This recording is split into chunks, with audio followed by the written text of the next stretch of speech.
తినడం ఎలా ఉండాలి భాగవతం నేర్పుతుంది మనకు. మరెక్కడైనా మనం చూడగలమా? తినడం ఎలా? ఎవరైనా పుస్తకం వ్రాసారా? వ్రాసుంటారు. ఎందుకని? మన దేహాన్ని ఎలా ఆరోగ్యంగా ఉంచుకోవాలనే విషయాన్ని చెప్పడం కోసం తినడం ఎలా చెబుతారు. డాక్టర్లు చెబుతారు. ఈరోజు మధుమేహం రోగం వస్తే, బీపీ వచ్చిందంటే, మరేదైనా రోగం వచ్చిందంటే ఏ పూట దేన్ని తినాలి, ఎంత తినాలి అని చెప్పే వైద్యులు ఉన్నారు. వారికి మనం డబ్బులిచ్చి ఎంత తినాలో నేర్చుకుంటాం, చెప్పించుకుంటాం. నేర్చుకోవడం కాదు. కొందరు నేర్చుకుంటారు, కొందరు చెప్పించుకుంటారు మాత్రమే. అలా చెప్పించుకోవడానికి వేల వేల రూపాయలను ఖర్చు చేస్తాం. కానీ భాగవతం చెప్పింది, శాస్త్రం చెబుతుంది 32 గ్రాసములను మాత్రమే ప్రతిరోజు గృహస్థుడైన మనిషి తినాలి. ఇంకా ఆకలి ఉన్నప్పుడే ఆహారాన్ని తినడాన్ని మానుకోవాలి. శాస్త్రం చెప్పినట్లు వింటే వైద్యుని అవసరమే లేదు. అదేదో చెబుతారే, ప్రతిరోజు ఒక యాపిల్ పండు తింటే వైద్యుని అవసరం లేదని. అది ఎంత మట్టుకు నిజం మాత్రం తెలియదు. కానీ భాగవతం చెప్పినట్లు, శాస్త్రం చెప్పినట్లు మనం తింటే ఏ వైద్యుని అవసరము లేదు. 32 గ్రాసములను మనం తింటే దాన్ని కూడా ఎలా తినాలి శాస్త్రం చెప్పింది మనకు.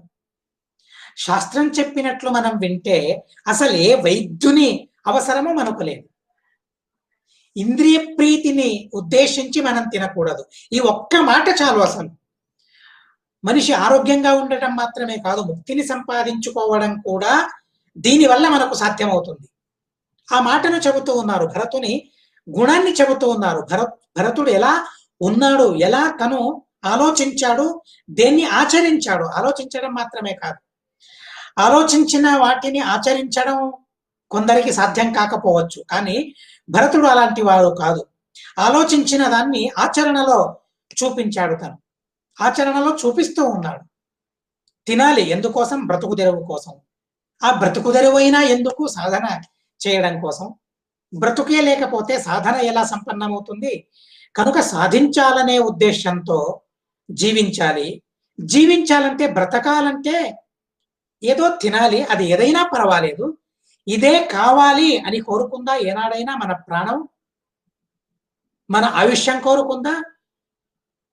జిలేబీని తింటే నిన్ను బ్రతికిస్తాను, నేను శ్వాసోచ్ఛ్వాస చేస్తాను అని ఏ రోజైనా శ్వాసోచ్ఛ్వాస మాతో చెప్పిందా? కాజు తింటేనే నిన్ను బ్రతికిస్తాను అని అందా? లేదే. అలాంటప్పుడు దేన్ని తిన్నా ఆయుష్యం మంచిగానే ఉంటుంది.